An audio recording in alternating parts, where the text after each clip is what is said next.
구원받은 성도는 말씀에 순종하는 삶을 살아야 합니다 라는 제목의 말씀을 우리가 함께 나누도록 그렇게 하겠습니다. 자, 우리가 오늘 본문을 다루기 전에 지난주에 나누었던 내용을 얼마나 기억하고 있는가를 한번 더듬어 보도록 하겠습니다. 지난주에는 7과를 다루었죠. 제목이 무엇입니까? 구원받는 성도는 기도의 응답을 받습니다. 구원받은 성도는 무엇을 받는다고요? 기도 응답을 받는다. 여러분, 우리 그리스도인 예수 믿는 성도들에게 주어진 특권이 있습니다. 그것이 무엇인가? 바로 기도입니다. 우리가 기도를 어떻게 사용하느냐에 따라서 하나님이 주시는 풍성한 기도의 응답을 받을 수 있다라는 것입니다. 자, 그러면 여러분, 왜 기도해야 할까요? 두 가지 이유가 있었죠. 왜 기도해야 하죠? 첫 번째는 기도를 통해서 하나님과의 관계가 친밀해지기 때문입니다. 여러분, 우리가 사람도 자주 만나야 굉장히 친해집니다. 그렇죠? 네. 어제 우리 루디아회 또 우리 유초동부는 유초동부 또 이렇게 야유회를 갔다 왔습니다. 뭐 가까운 곳에 갔다 왔지만 함께 잠시 시간을 보내는데도 굉장히 좋더라고요. 네. 그래서 제가 어제 1호차를 운전을 하고 2호차는 우리 나성령 장로님이 운전을 하셨는데 1호차 타신 분들이 고향이 다 부산 분이 아니시더라고요. 전 처음 알았어요. 전 다 세련되셔가지고 도시 분들, 부산 아니면 뭐 서울 이쪽인 줄 알았더니 다 시골 분들이에요. 저를 포함해서. 그래서 이 시골 출신이라는 게 공감대가 형성이 된 거예요.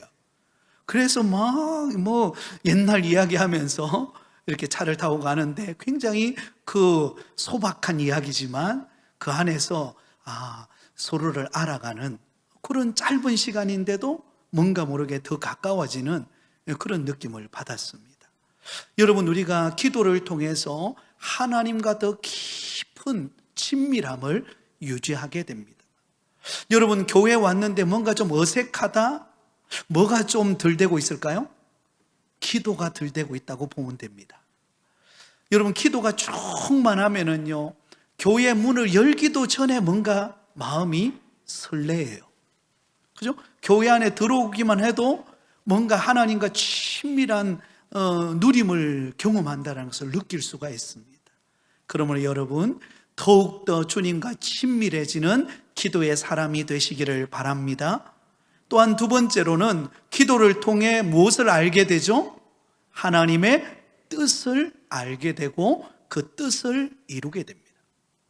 기도할 때 하나님의 뜻이 희미했던 것들이 명확하게 보입니다.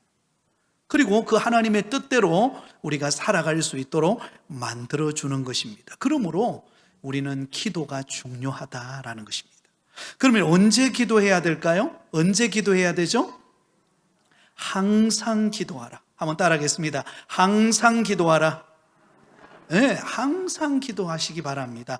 교회 와서도 기도하고, 차를 타고 갈 때도 기도하고, 그죠? 빨래할 때도 기도하고. 여러분, 다 우리는 어디에서나 기도할 수 있습니다. 항상 기도할 수 있습니다. 때로는 시간을 정해놓고 기도할 수 있습니다. 우리가 딱 시간을 정해놓고 이때 내가 기도해야 되겠다. 어떤 분들 같은 경우는 보니까는요, 뭐 평일 오후 3시에 교회 나와서 기도하시는 분도 계시고, 또 어떤 분 같은 경우는 오후에 하루 일과를 마치고 잠시 교회에 들려서 기도하시는 분도 계시고, 나름대로 우리가 시간을 정해놓고 기도하는 것 중요합니다. 그리고 또한 어떤 특별한 일이 있을 때는 어떻게 해야 돼요? 집중적으로 기도하는 것이 필요합니다. 때로는 금식하면서, 때로는 기간을 딱 정해놓고, 그죠? 이번 한 10일 동안, 아니면 이번 3일 동안, 그죠? 그렇게 정해놓고 집중적으로 기도하는 것 중요하다라는 것입니다. 자, 그 다음에 어떻게 기도해야 합니까? 우리는 잘 아는 내용이죠. 어떻게 기도해야 할까요? 제일 먼저 우리가 기도하러 왔다고 생각해 본다면 가장 먼저 우리가 해야 될 게 뭘까요? 찬양과 감사. 먼저 하나님 앞에 정말로 그 은혜의 감사의 찬양을 고백하고 또 감사하는 것이 필요합니다.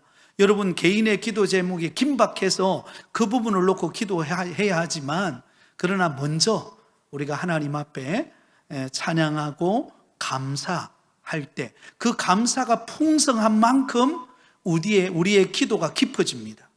그리고 기도의 줄이 잡혀요. 그죠? 그래서 찬양과 감사, 또 나 자신을 돌아보면서 죄를 자복하고 고백하고, 그 다음에 나를 위해서도 기도하지만 먼저 우선적으로 중보기도 하는 것이 필요하죠. 나라와 민족을 위하여, 또 우리 교회를 위하여, 또 선교지를 위하여, 또 우리 성도들을 위하여, 그렇게 충분히 기도하다 보면은요, 그러면 내 기도가 어때요? 더 깊어지게 되어 있습니다. 그죠? 어떤 분은 그런 분 계세요. 목사님, 제가 기도하고 싶은데 기도가 왜 그리 짧은지 모르겠어요. 눈 감고 난 오래 기도한 것 같은데 눈 떠보면 5분도 안 지났어요. 그죠? 왜 그럴까요? 그거는 내 기도만 했기 때문이에요. 그죠? 다른 중보기도, 여러분, 나라와 그 다음에 선교지와 또 교회와 이 부산 땅과 얼마나 기도할 게 많습니까? 그죠? 그러면 기도하다 보면 기도의 범위가 넓어지고, 그렇게 충분히 기도하다 보면 내 기도가 더 간절해지는 기도가 될 수 있다라는 것입니다. 그리고는 나의 간구를 하고 예수님의 이름으로 기도를 마무리합니다. 자, 기도 응답을 받기 위해서 우리가 명심해야 될 게 5가지가 있었습니다. 첫 번째로는 누구의 뜻대로 기도해야 될까요? 하나님의 뜻대로. 하나님의 뜻대로 기도해야 한다. 두 번째로는요, 믿음으로 기도해야 한다. 기도해놓고도 아이고 목사님 그거 이루어질까요? 안 이루어질 것 같은데요? 아닙니다, 여러분. 안 될 것 같은데 되는 것이 기도입니다. 여러분, 안 될 것 같은데 되게 하시는 분이 하나님이십니다. 내가 생각해 볼 때는 안 될 것 같은데 하나님은 하나님의 방법으로 되게 하셔요. 그죠? 그게 기도입니다. 그래서 안 될 것부터 생각하지 말고 하나님이 어떤 방법을 통하여 행하실까를 기대하며 믿음으로 기도하시기 바랍니다. 그리고 세 번째는 어떻게 기도하라고요? 간절하게 기도하라. 한번 따라합니다. 간절하게 기도하라. 간절함을 담으시기를 바랍니다. 간절히 기도하면 그 간절한 만큼 여러분 하나님이 우리에게 응답해 주시는 속도도 빨라질 줄 믿습니다. 여러분 물에 빠져가지고 있잖아요, 그죠? 저 좀 건져주려면 건져주시고 말라면 마세요. 그거 누가 건져주겠습니까, 그죠? 알아서 나와라 이러죠, 그죠? 그런데 건져주이소 뭐 부르짖으면 어때요? 지나가던 사람이 날 건져준단 말이죠. 여러분, 하나님은 어떤 면에 보면 우리로 하여금 그 간절함의 기도를 하게 하시는 그런 때가 있습니다. 그래서 여러분 부르짖을 때는 간절하게, 얼마나 우리 개인적으로 가정 안에 얼마나 기도할 게 많습니까, 그죠? 간절하게 부르짖으시면 하나님이 역사하실 줄 믿습니다. 그 다음에 네 번째로는 다른 사람과 바른 관계를 통하여 기도의 자리를 나아갈 수 있습니다. 여러분, 관계가 중요합니다. 마지막 5번째로는 뭐 하지 말고, 포기하지 말고 꾸준히 기도하라. 포기하지 않기를 바랍니다. 포기하지 않고 기도하면 반드시 이루어집니다. 자, 오늘은 제8과입니다. 구원받은 성도는 말씀에 순종하는 삶을 살아야 합니다. 자, 여러분, 구원받은 성도는 예수 그리스도를 믿는 것과 동시에 우리 안에 누가 내재하실까요? 성령님이 내재하십니다. 성령님이 우리 안에 들어오세요. 그리고는 우리의 걸음을 인도해 가십니다. 그런데 우리 그리스도인들이 왜 자주 실패하고 낙심하는가? 원인이 있습니다. 그것은 성령님의 인도하심에 순종하지 않기 때문입니다. 그 줄을 끊었어요. 결국 성령님의 인도하심에 순종하지 않기 때문에, 왜? 내 생각이 많은 거예요. 내 생각이 복잡한 거예요. 성령님께 맡기고 성령의 인도하심을 받으면 좀 단순해지는데 우리는 어때요? 굉장히 복잡해요. 왜? 나의 생각이 많기 때문에 그래요.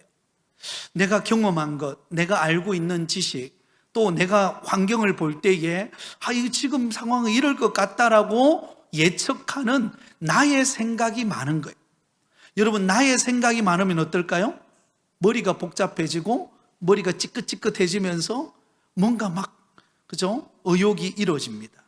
그런데 성령께 민감하면, 성령의 인도하심에 순종하기로 마음을 먹으면은요, 그게 내려놔집니다. 그리고 마음이 단순해져요.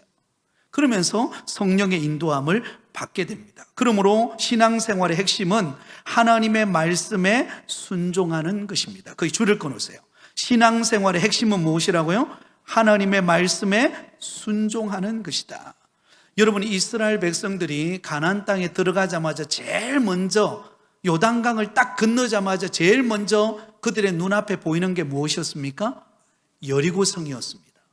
자, 하나님께서 이스라엘 백성들에게 가나안 땅에 들어가자마자 그 견고한 여리고성을 보여주시면서 어떻게 여리고성을 무너뜨릴 수 있는가를 하나님이 일러줍니다. 근데 그 방법을 한번 보세요.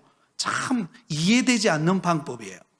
이스라엘 백성들로 하여금 매일 한 바퀴씩 그 여리고성을 도는 겁니다. 그게 하는 일이에요. 한 바퀴 빙 돌고 와서 하루를 쉬는 거예요. 그리고 그 다음날 또 한 바퀴 돌고 쉬는 겁니다. 그리고 마지막 날 일곱째 날은 어때요? 7바퀴를 돌고 그 다음에 양강나팔 소리가 날 때 그들이 외치는 것이었습니다. 그게 전부예요. 이거 이상하잖아요, 그죠? 여리고성을 정복하려면 뭔가 전략 전술이 있어야 되잖아요, 그죠? 사다리를 타고 올라갈 것인가? 아니면 어떤 면으로 보면은 약간 게릴라 전술을 쓸 것인가? 여기에 뭔가 대책을 세우고 계획을 세워야 되는데 하나님의 방법은 그게 아니었어요. 한 바퀴씩 돌고 마지막 날에는 7바퀴 돌고 외치면 여리고성이 무너질 거라는 거예요. 이성적으로 생각해 볼 때는 도저히 이해가 되지 않아요. 근데 왜 하나님께서 그렇게 하셨는가? 가나안 땅의 정복의 승리는요, 어디에 있기 때문이에요? 그것은 바로 순종에 있기 때문인 거예요. 가나안 땅, 하나님이 약속해 놓은 가나안 땅을 살아가는 삶이란 무엇인가? 하나님의 말씀에 순종하는 삶이라는 것을 보여주는 첫 스타트가 뭡니까? 여리고성을 정복하는 거예요. 바로 그 일이 하나님의 말씀대로 이해되지 않는 일이지만 순종하는 것입니다. 그 순종을 통해서 여리고성이 무너졌습니다. 그리고는 가나안 땅을 정복하게 돼요. 여러분, 그러므로 우리 그리스도인의 삶이란 하나님의 말씀에 순종하는 삶인 줄 믿습니다. 이게 신앙의 성패입니다. 여러분, 우리가 예수 그리스도를 딱 영접하고 난 다음에 우리의 신앙생활이 출발이 되는데요, 어떤 면으로 주님이 부르시는 그날까지 우리는 하나님의 말씀대로 순종하는 삶을 사는가의 싸움입니다. 여러분, 그렇지 않습니까? 신앙생활을 가만히 따져보면 어떤 면으로 보면 굉장히 복잡한 것 같은데요, 정말 단순해요. 그게 뭔가 하면 우리 그리스도인의 삶은 주님 부르시는 그날까지 하나님의 말씀대로 순종하느냐, 내 생각대로 살아가느냐, 여기에 싸움입니다. 이게 일평생 우리가 딛고 나가는 어떤 면 우리의 삶이라고 보면 됩니다. 거기서 우리가 연단을 받고 변화를 받는데, 여러분, 정말 성숙한 믿음의 사람, 지혜로운 사람은 어때요? 하나님의 뜻에 초점을 딱 맞추고 그 말씀 앞에 순종하기로 마음을 먹고 한 걸음 한 걸음 나가는 거예요. 그러면은요, 신앙생활이 즐거운 줄 믿습니다. 그런 은혜가 있기를 바랍니다. 이 하나님의 말씀을 기록해 놓은 책이 바로 성경입니다. 성경은 하나님을 만나 구원을 얻게 하고 믿는 사람들을 온전하게 하여 하나님이 주시는 복을 누리게 하기 위하여 기록되었습니다. 그러므로 성경을 읽고 배우는 것을 통해 하나님의 말씀을 듣고 순종할 수 있습니다. 자, 1번입니다. 구원받은 성도는 무엇으로 인도함을 받습니까? 말씀으로 인도함을 받습니다. 말씀이라고 적어 놓으시기 바랍니다. 우리 성도들은, 예수 믿고 변화받아서 믿음 생활하는 우리 성도들은 날마다 무엇의 인도함을 받는다고요? 말씀의 인도함을 받습니다.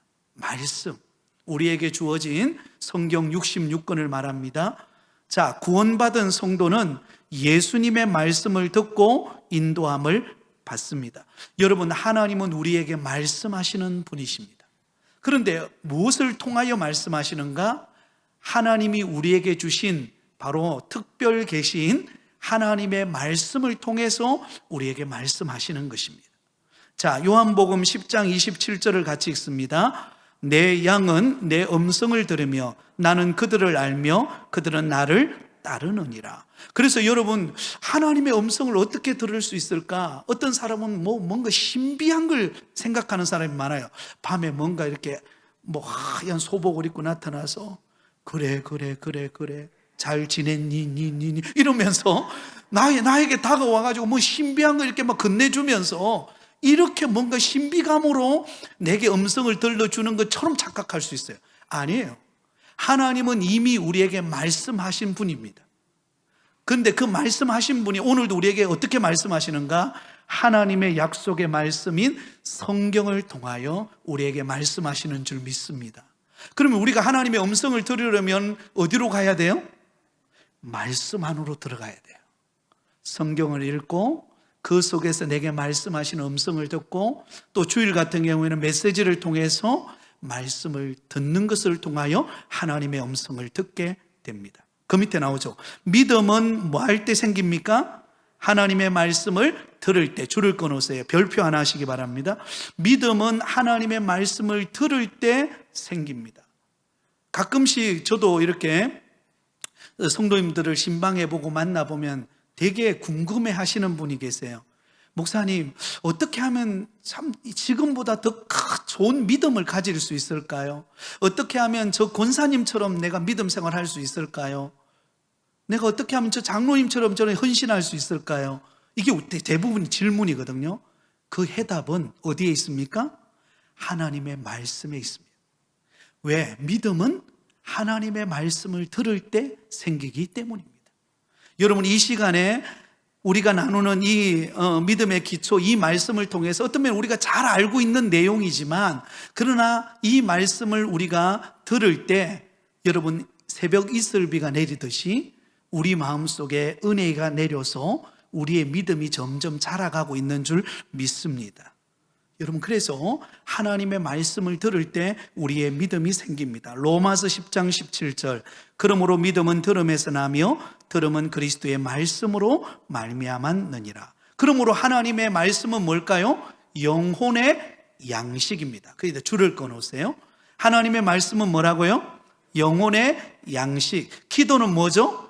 영혼의 호흡. 네, 옆에 적어 놓으세요. 기도는 뭐라고요? 영혼의 호흡. 여러분, 우리가 호흡하지 않으면 살아갈 수 없듯이 우리가 늘 기도함으로 우리가 생동감이 넘치는 그런 삶에 살 수가 있습니다. 그러나 우리가 배고픔을 채우는 영혼의 양식은 하나님의 말씀입니다. 그래서 하나님의 말씀을 듣고 하나님의 말씀을 가까이 하면 배가 불러요. 배가 불러. 그죠? 우리의 영혼의 배가 부릅니다. 그러면은 부럽지가 않아요. 여러분, 그렇잖아요. 주일날 와서 말씀 듣고 은혜 받으면 그전에는 뭔가 막 한 주간 짓눌려 있고 뭔가 답답하고 괴롭고 온갖 염려와 걱정이 막 짓누르다가 은혜의 말씀을 듣고 내가 은혜 받으면 어때요? 그 모든 안개가 그치잖아요. 그리고는 내 마음에 막 믿음이 생겨요. 야, 그래, 오늘 말씀 붙잡고 내가 살아가야 되겠다, 이런 마음이 딱 들면 어떻습니까? 네, 그때는 기쁨이 넘치는 것입니다. 할렐루야. 영혼의 양식인 하나님의 말씀을 먹으실 수 있기를 바랍니다. 베드로전서 2장 2절에 갓난아기들 같이 순전하고 신령한 젖을 사모하라. 이는 그로 말미암아 너희로 구원에 이르도록 자라게 하려 함이라. 마태복음 4장 4절 같이 읽습니다. 사람이 떡으로만 살 것이 아니요 하나님의 입으로부터 나오는 모든 말씀으로 살 것이라. 아멘. 우리 그리스도인들은 하나님의 말씀으로 삽니다. 그 말씀을 통하여 우리는 인도함을 받습니다. 자, 두 번째, 그러면 하나님의 말씀을 기록한 성경은 어떤 책일까요? 성경. 우리에게 주어진 성경은 어떤 책일까요? 크게 두 가지로 여기는 기록이 되어 있죠. 하나는 온 세상의 시작과 그리고 마지막인 종말에 대하여 가르쳐주고 있는 것이 성경입니다. 그래서 창세기 1장 1절을 딱 펴면 제일 먼저 뭐가 나오죠? 태초에 하나님이 천지를 창조하시니라. 인류의 기원에 관한 이야기가 나옵니다. 이 세상 우주 만물이 어떻게 창조되었는지 그 기원에 대하여서 말씀하고 있습니다. 온 세상의 시작을 알려주죠. 그리고 마지막은 뭡니까? 종말에 대한 이야기입니다. 마태복음 24장 14절에 이 천국 복음이 모든 민족에게 증언되기 위하여 온 세상에 전파되리니 그제야 끝이 오리라. 우리가 알고 있는 요한계시록, 성경의 맨 마지막 66권째 있는 요한계시록도 결국은 어디에 대한 이야기입니까? 주님의 재림에 대한 이야기입니다. 주님이 다시 오시는 그날, 종말에 대한 이야기로 엮어져 있습니다. 그러므로 성경은 온 이 세상의 시작으로부터 주님이 재림하시는 그날까지의 내용으로 엮어져 있습니다. 그걸 좀 더 깊이 들어가 본다면 구약은 장차 오실 메시아에 대한 예언의 말씀입니다. 신약은 이 땅에 오신 예수 그리스도와 장차 재림하실 예수 그리스도에 관한 이야기입니다. 그렇게 엮어져 있습니다. 그리고 또 중요한 것은 성경은 단순한 윤리책이 아니에요. 그죠? 성경은 단순히 우리에게 도덕적인 뭔가 가르침을 주는 것으로 끝나지 않습니다. 두 번째 나오죠. 우리를 무엇에 이르게 하죠? 구원에 이르는 길을 제시합니다. 구원에 이르는 길. 그래서 성경은 어떤 면으로 보면 우리에게 주어진 언약책입니다. 어떤 언약책인가? 우리를 구원하시는 언약의 말씀으로 엮어진 책입니다. 구원에 이르는 길입니다. 요한복음 20장 31절에 오직 이것을 기록하면 너희로 예수께서 하나님의 아들 그리스도이심을 믿게 하려 함이요 또 너희로 믿고 그 이름을 힘입어 생명을 얻게 하려 함이니라. 예. 자, 그러면 세 번째, 구원받은 성도가 실패하는 이유가 무엇일까? 우리가 믿음으로 나름대로 살려고 하는데 자주 넘어지고 실패하고 낙심하는 이유가 무엇인가? 몇 가지로 좀 정리를 해놨는데요. 가장 먼저 예수 그리스도의 십자가를 분명히 믿지 않기 때문입니다. 여러분, 예수 그리스도의 십자가는요, 모든 문제를 해결한 사건입니다. 우리 인간의 모든 죄의 문제, 우리 인간의 모든 살아가는 삶의 모든 고뇌를 해결해 주신 것이 뭐냐면 십자가입니다. 그 십자가를 통하여서 우리의 죄 문제가 해결되었고, 그 십자가를 통하여서 우리의 구원의 문제가 해결되었고, 그 십자가를 통하여서 우리의 모든 문제의 인생의 해답이 있습니다. 그 십자가를 바라보는 믿음이 우리에게 있어야 돼요. 여러분, 때로는 우리가 낙심될 때가 있잖아요, 그죠? 때로는 내가 연약해질 때가 있습니다. 그때 우리는 뭘 바라봐야 됩니까? 예수님의 십자가를 바라봐야 됩니다. 십자가. 옛날에 우리 교회는, 오래전이죠, 그죠? 예전에 우리 교회는 이렇게 강대상 뒤에 보면 십자가가 있었어요, 그죠? 그래서 그게 좋은 면도 있고 좀 나쁜 면이 있었는데, 긍정적인 면으로 볼 때는 우리가 예배 드리면서 십자가를 바라본다는 측면에서는 긍정적인 면이에요. 그런데 그게 이제 약점으로 보였던 건 뭐냐면, 이게 하나의 우리의 어떤 숭배의 대상이 될 수 있고, 우리의 어떤 뭔가 예수 그리스도를 바라봐야 되는데, 그게 하나의 상징적인 십자가가 우리의 우상이 될 수 있기 때문에 우리 합동 측에서는 강대상 뒤에 십자가를 되도록이면 세우지를 않습니다. 그러나 우리가 영적인 의미로서의 십자가의 의미는 우리는 간직해야 합니다. 왜? 예수 그리스도의 십자가의 모든 해답이 있기 때문입니다. 우리가 힘들어도 뭘 바라봐야 돼요? 십자가. 우리에게 여러분, 또 때로는 여러분 응답이 있을 때도 뭘 바라봐야 돼요? 십자가. 예수 그리스도의 십자가. 그것을 우리가 확신하고 믿는 믿음이 필요하다는 것입니다. 자, 그 다음에 기도로 살지 않기 때문이다 그랬는데요, 기도는 전능하신 하나님께서 우리 삶에 역사하시는 방법입니다. 하나님이 우리 삶 가운데 역사하도록 만드는 통로가 무엇인가? 기도라는 통로예요. 기도라는 통로입니다. 여러분, 통로가 굉장히 중요하죠. 통로가. 여러분, 그 기름도 있잖아요. 기름도 그 통로를 통해서 기름이 흘러갑니다. 근데 그 중간을 막아버리면 더 이상 나갈 수가 없는 것입니다. 그만큼 통로가 중요한데, 하나님의 은혜가, 응답이 우리에게 오는 통로가 무엇인가? 기도입니다. 근데 기도가 소홀해지면은요, 영적으로 여러분 굉장히 쉽게 하면 시들시들해집니다. 그래서 가능하다면 여러분들 기도하는 것을 여러분 시간을 많이 투자하시기 바랍니다. 기도는 손해보지 않습니다. 한번 따라하겠습니다. 기도하는 것은 손해보는 것이 아니라, 손해보는 것이 아니라 여러분 응답받는 축복의 통로입니다. 그래서 기도하는 일을 여러분들이 찾으실 수 있기를 바랍니다. 그 다음에 환난이나 어려움에 하나님의 뜻이 있음을 믿지 않기 때문입니다. 이게 참 어려운 내용이죠, 그죠? 말로는 쉽죠, 그죠? 저를 보세요. 여러분 가정에 어려움이 찾아왔는데 그것을 여러분 좋게 받아들이기가 쉽습니까? 어렵습니까? 그것도 굉장히 어렵죠, 그죠? 쉽지가 않아요. 그런데 여러분, 이 환난과 어려움은 그 뒤에는 변장된 축복이 있다라는 것을 우리는 알아야 합니다. 이게 참 어렵지만, 근데 그거는요, 시간이 지나고 난 다음에서 우리가 깨닫는 은혜죠, 그죠? 그 당시에는 그걸 받아들이기가 어렵습니다. 그러나 여러분, 그럴 때일수록 우리가 성경에 나오는 믿음의 신앙의 사람들이 어떻게 살았는가를 살펴보면서 우리가 그 환난과 어려움 속에서 하나님이 약속하시는 뜻이 있음을 믿고 우리가 흔들리지 않기를 바랍니다. 그 다음에 실수나 죄를 반복하기 때문입니다. 우리가 죄에 빠져 있을 때, 그때 우리가 믿음이 흔들린다라는 것을 알아야 합니다. 그 다음에 하나님의 말씀을 듣지 않고 그분의 인도함을 받지 않기 때문입니다. 그랬습니다. 자, 이제 마지막 네 번째입니다. 하나님의 음성은 어떻게 듣습니까? 하나님의 음성.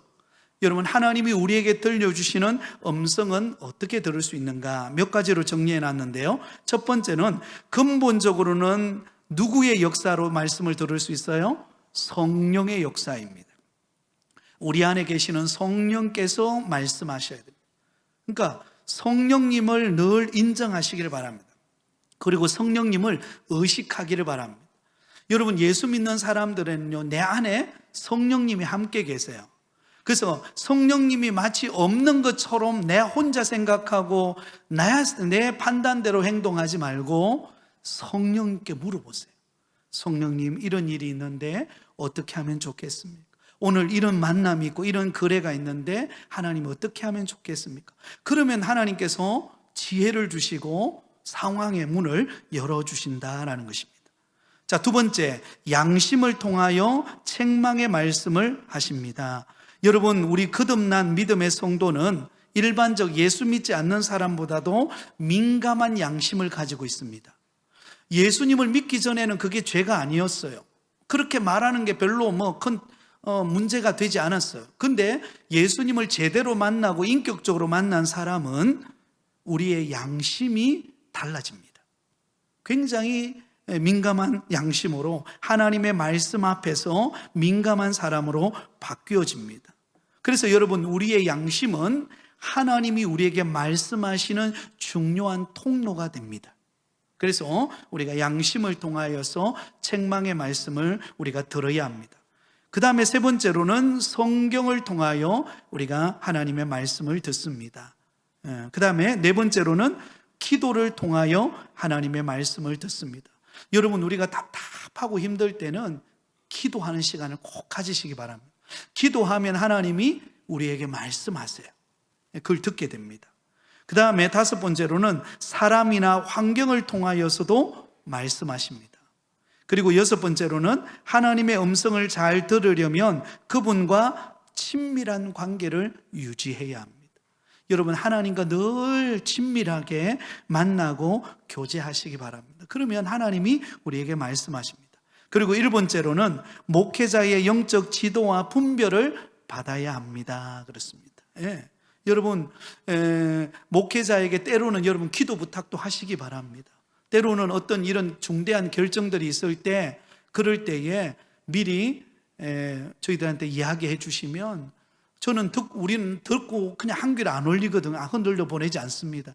기도하거든요. 충분히 기도하면 하나님, 우리 집사님에게 이런 일이 있다고 하는데 어떻게 하면 좋겠습니까? 하나님의 선한 인도하심이 있도록 도와주십시오. 그렇게 기도합니다. 또 때로는 그렇게 기도하다 보면 성령님이 깨닫게 하시는 어떤 감동이 있어요. 그러면 그 감동을 전하면 하나님이 역사하시는 거예요. 조금 전에 점심을 먹는데 어떤 집사님이 그 이야기를 하더라고요. 목사님, 여러 가지 복잡했는데 목사님 전화를 받고 난 다음에 그게 좀 풀렸어요 하는 이야기를 제가 들었거든요. 그거는 뭐 제가 한 게 아니고 저는 생각이 나서 전화를 했는데 하나님이 그런 마음을 주셨다는 것이 은혜죠. 그렇죠? 네, 하나님은 그런 방법을 통해서도 말씀하신다라는 것입니다. 마지막 8번째로는 말씀에 순종하고자 뭐 해야 될까요? 결단에다가 동그라미를 치시기 바랍니다. 네, 말씀에 순종하기로 결단해야 합니다. 그럴 때 하나님의 역사가 나타나게 됩니다. 요한복음 7장 17절, 사람이 하나님의 뜻을 행하려 하면 이 교훈이 하나님께로부터 왔는지 내가 스스로 말함인지 알리라. 여러분, 말씀대로 순종하기로 결단하면 그때 역사가 일어납니다. 안 될 것 같은데 됩니다. 길이 열립니다. 그래서 하나님의 말씀대로 순종하는 저와 여러분의 삶이 다 되시기를 예수님의 이름으로 축원드립니다.